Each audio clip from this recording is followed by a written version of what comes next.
Hello everybody and welcome to a brand new Elder Scrolls Online character build video with me, Sherman. Today we're taking a look at the Nature's Guardian, and before I get started I'm going to give out a few disclaimers. This is a roleplay character build, more or less. It's made for casual play and role players to play the game and enjoy the game with. That's it. So, now that it's out of the way, let's go ahead and get started with this. The Nature's Guardian was actually introduced to me, the idea was introduced to me by a friend of mine who asked me for a character build that would allow them to be more of like Bjorn from Lord of the Rings. The guy who could shapeshift into bears, or into a bear from The Hobbit. And so I tried to think of the best way I could capture that with the game. And so the idea is loosely based on that, and then taking the idea of Elder Scrolls Online's character design system. I just basically made what I could with it in the best way possible. So let's go ahead and get started. Taking a look at this, you can see that the Nature's Guardian build is a Breton Warden. Now, you do not have to be a Breton. You can be any race with this. Any race will work. Breton just happens to be the race that they chose, and that's why I chose Breton, was because to show them, like, hey, you can still be a Breton and do this. And so we have 64 points into stamina. Now, the reason I have 64 points into stamina is you can see our magic pool is 24,000, and our magic pool is primarily there for using magical abilities and to be more healer based if we need to, that kind of stuff. It uses both magic and stamina in its play, but it's also a werewolf. So, as you can see, we have 24k magic, 20k health, 29k stamina. We do have 2676 weapon damage with a 43% weapon critical on the front bar, and a 1736 spell damage with a 28% critical on the spell on the magic damage side. It's on a little on the low end, but don't stress it. We have 14,000 spell resistance with 11,000 physical. We are in medium armor. We are using the Thief Mundus Stone, and we do have tri-stat food.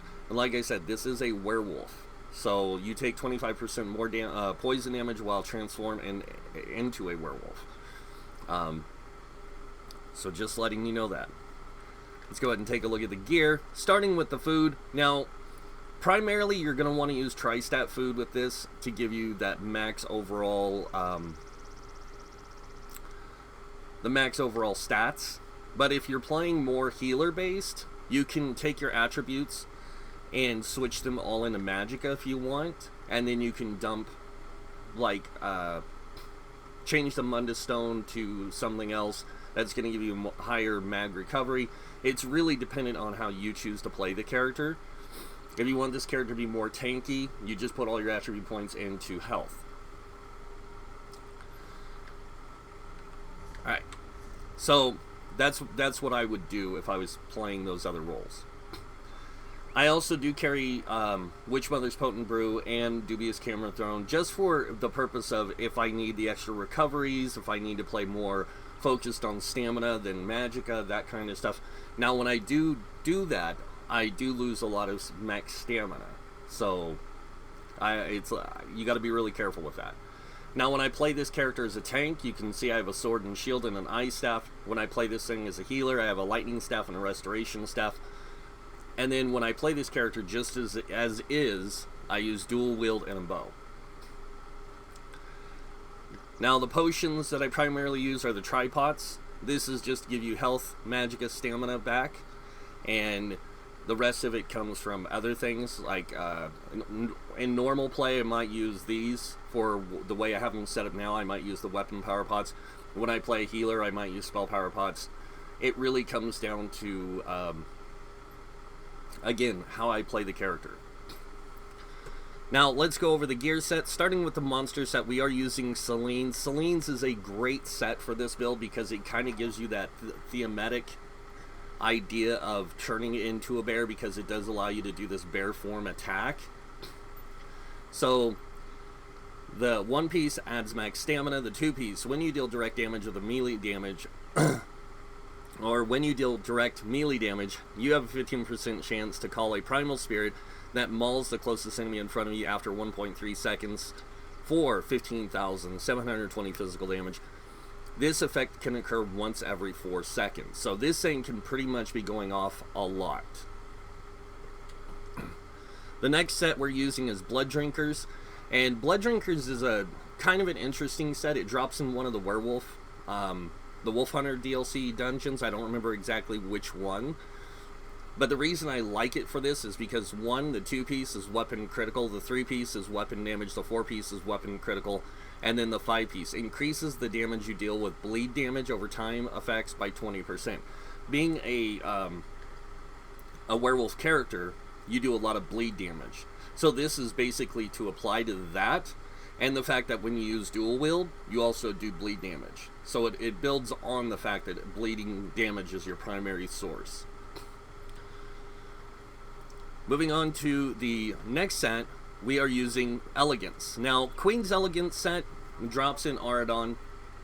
It's a really easy set to get, and a lot of people overlook this set for any purpose other than, oh, well, it just does this, you know, it's a kind of basic set.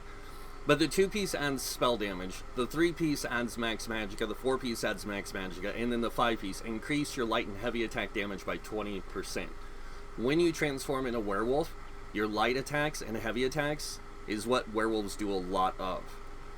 So boosting your damage is going to help you out when you're in werewolf form.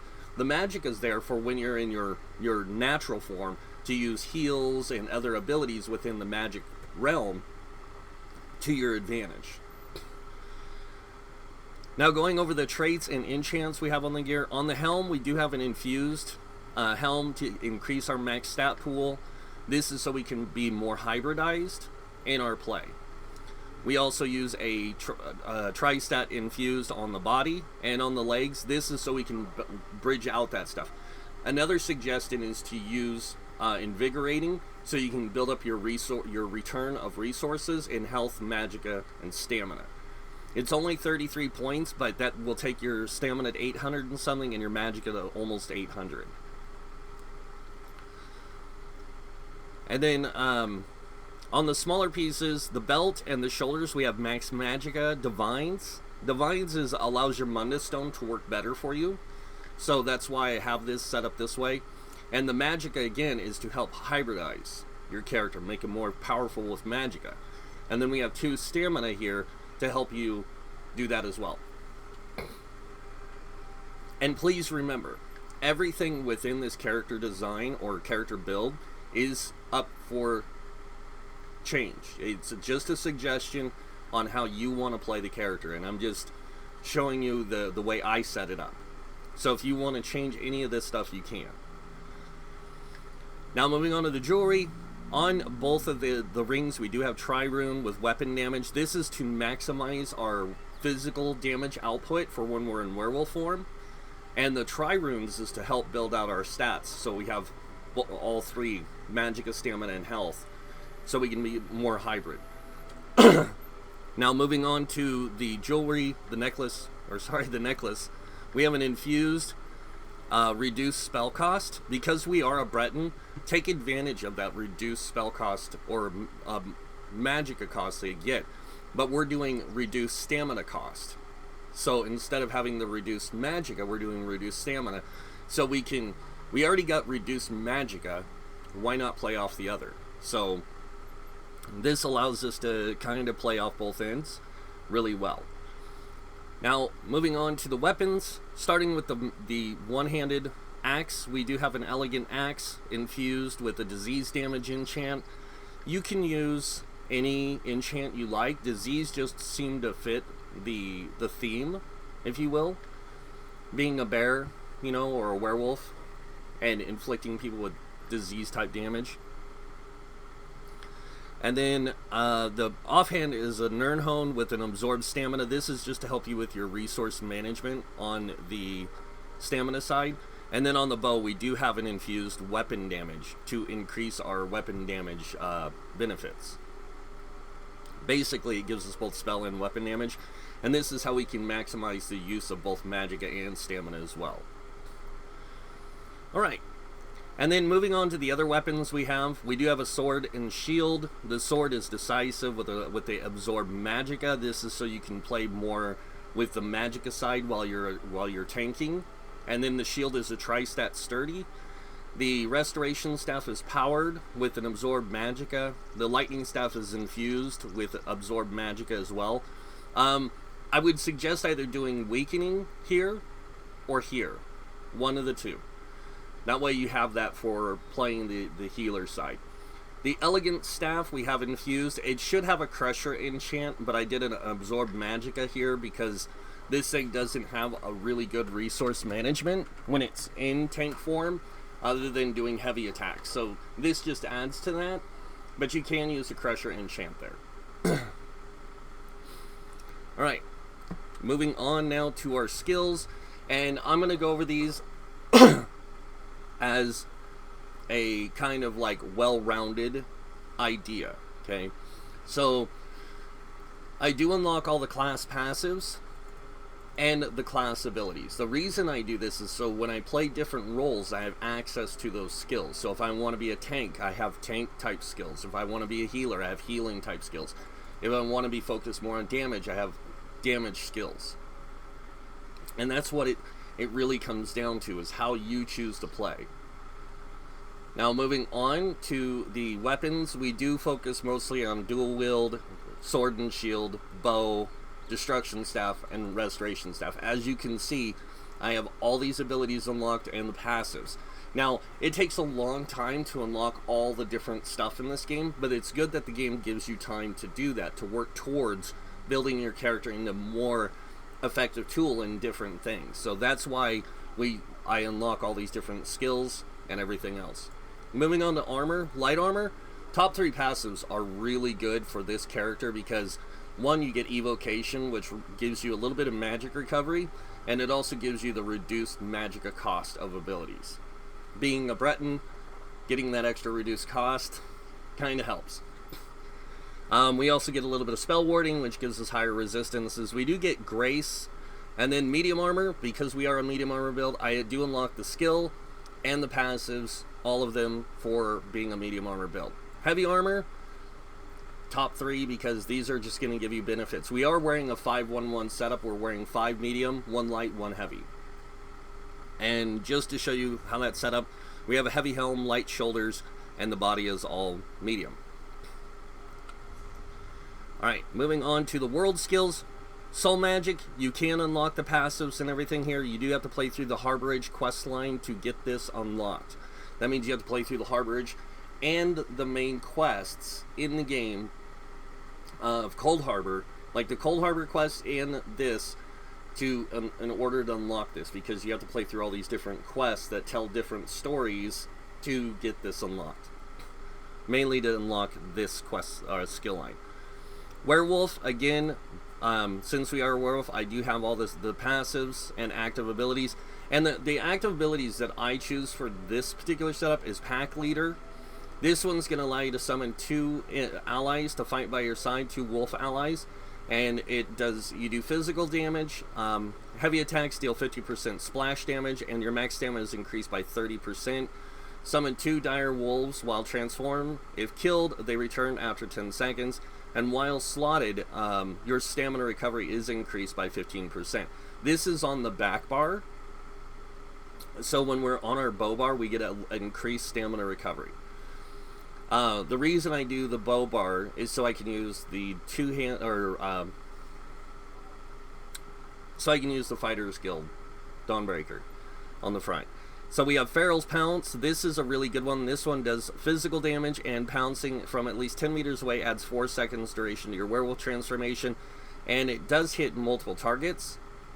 We use Hircine's Rage. Now this gives you, this will heal you for 40% of your max health and grants you major brutality, increasing your weapon damage by 20%. We have Deafening Roar. This does fear to the enemy, and then also applies major fracture to them. Then we have Howl of Despair, which does physical damage, and then allies targeting the enemy can activate the Feeding Frenzy Synergy, which grants them ultimate or unlimited use of Empower for 5 seconds. which allows their light attacks to deal 40% more damage. And then Claws of Life. Anytime you deal damage, you basically heal yourself for 55% of the disease damage done. Now it does physical damage up front, and it does 14,000 disease damage over 10 seconds. Make sure you get all the passives for this, because they do play well into when you're werewolf. Fighters Guild, like I said, on the front bar I do use Flawless Dawnbreaker. You don't have to. The only reason why I do that is to boost my weapon damage on the front bar, because when I switch over to the bear form, or werewolf form, I'm going to take advantage of what I have on the back bar, even though it's a bow. But my weapon damage is pretty much around 4k, even with the werewolf form. So, but I do unlock all the passives and skills here as well. Same thing with the Mage's Guild for when, depending on what kind of role I'm playing. Like if I'm playing a tank, I might use Structured Entropy. If I just want something to do some extra damage, I might use this ability.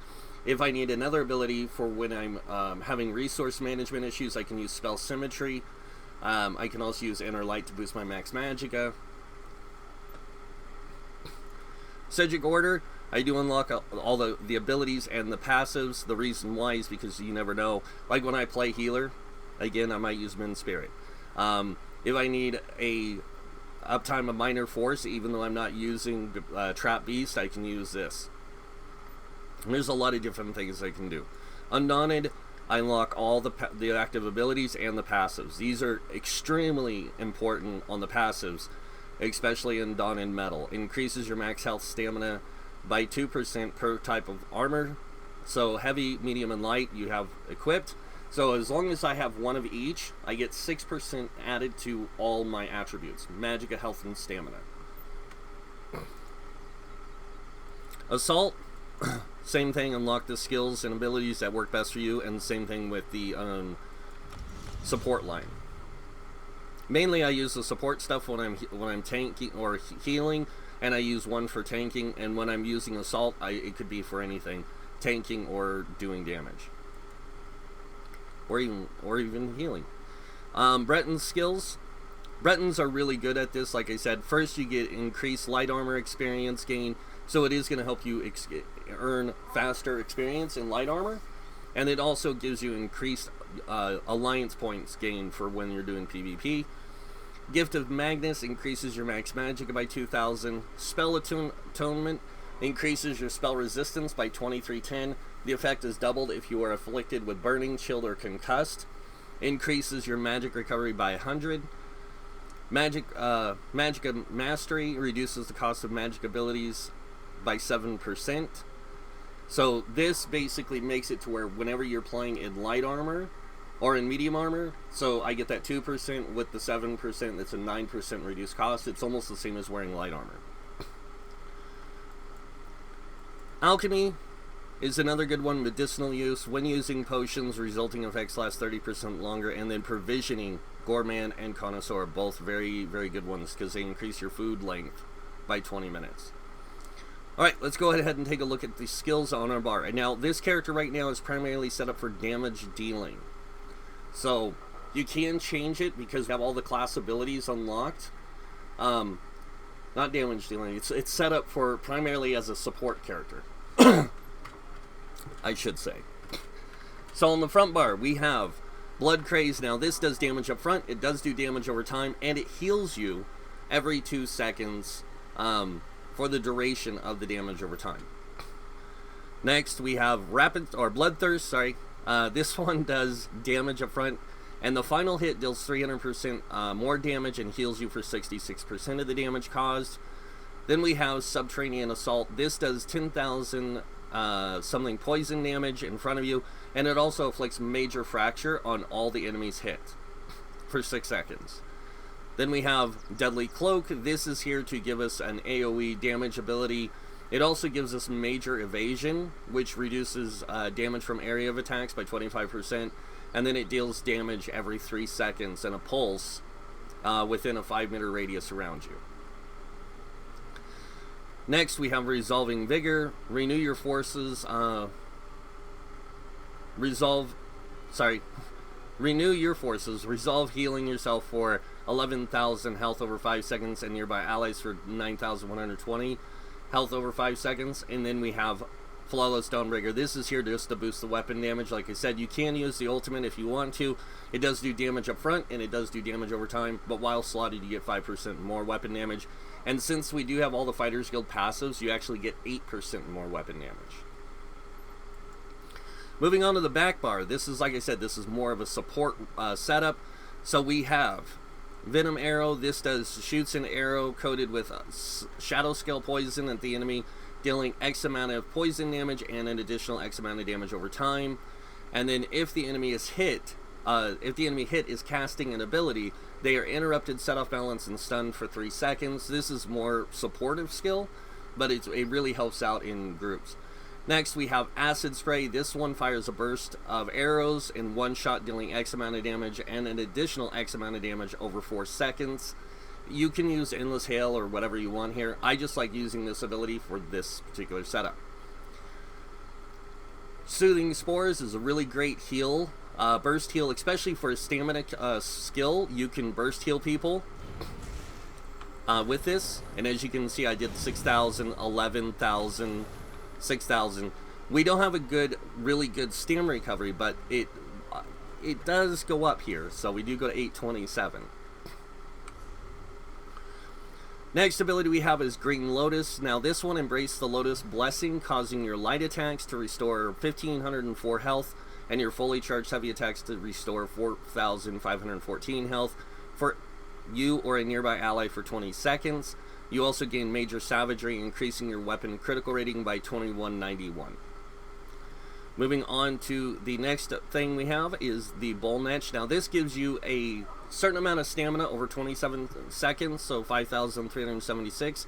It also grants you Major Brutality and Sorcery, increasing both weapon and spell damage by 20%. Keep this up as much as you can. Next ability we have on the bar is the Pack Leader, the transformation into werewolf. If you wanted to, you could put this on the front bar, but I'm going to warn you now, it's not going to change much in how much damage you do in werewolf form, other than maybe a few hundred points. So, but as you can see, you get all this stuff plus that 15% stamina recovery. It's a really great thing. But I'm going to go ahead and show you guys a quick parse on this dummy here, and then what we'll do is I'll do that, and then I'll take it into a dungeon and show you guys what it's like in a dungeon. So I'm going to go ahead and buff up here. Starting with our skills, we're going to just do this.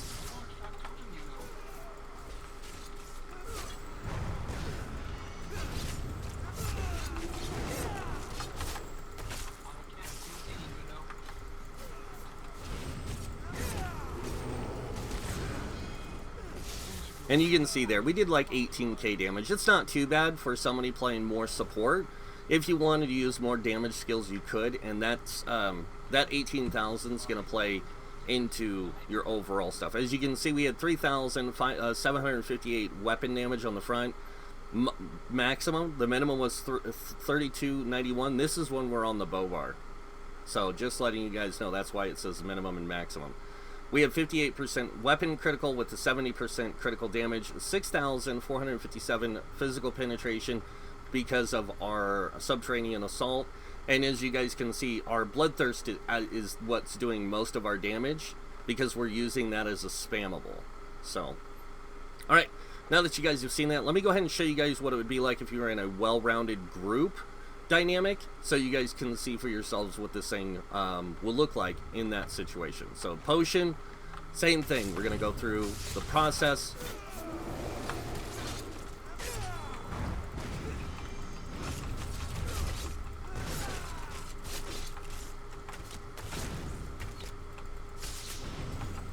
And I'm doing this mainly so I can build up some resources so I can play the werewolf.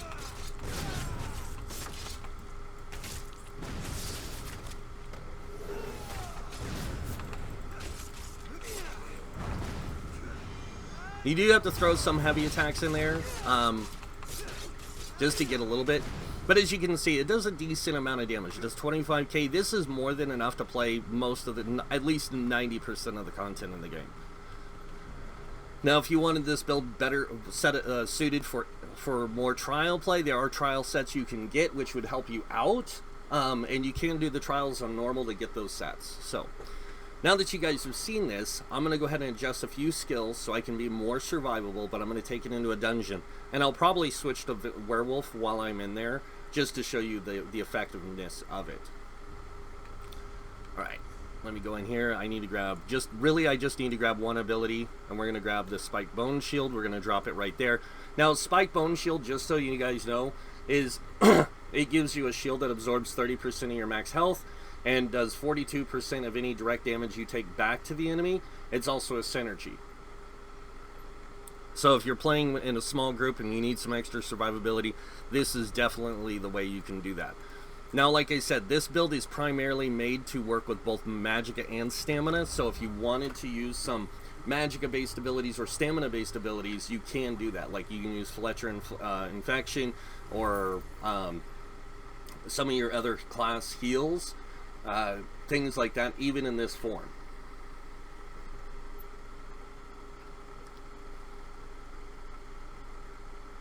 I am going to use Depths of Malatar for the testing area in a dungeon, because Depths of Malatar is one of the latest dungeons added to the game, and it is one of the more difficult dungeons because it's so new. So this came out with the Wrathstone DLC. It's a really interesting dungeon, and devs, please, just as a reminder, please look into fixing that bug again. Seems like every time you turn around, the coding that they use makes the weapon stuff buggy as heck. So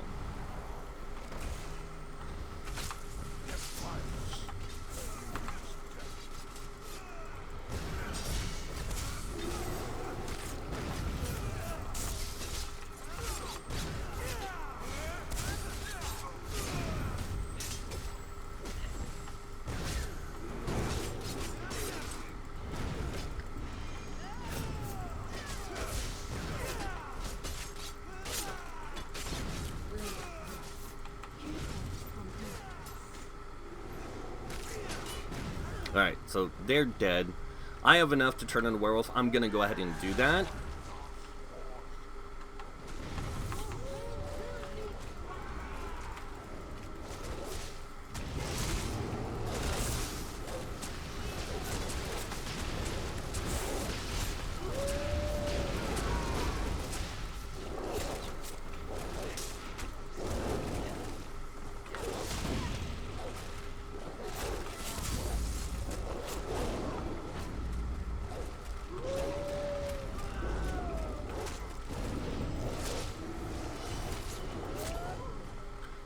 Alright, I'm going to go ahead and devour a couple of these guys just so I can get the extra time limit on my werewolf form. So when I go in here to fight this boss, you guys can see what it's like. Now, this boss I probably will die against because it can be pretty brutal if you don't know how to face it. But luckily enough, I do have a full stamina pool. As you can see, my stamina does go up to 36,000, which is awesome. So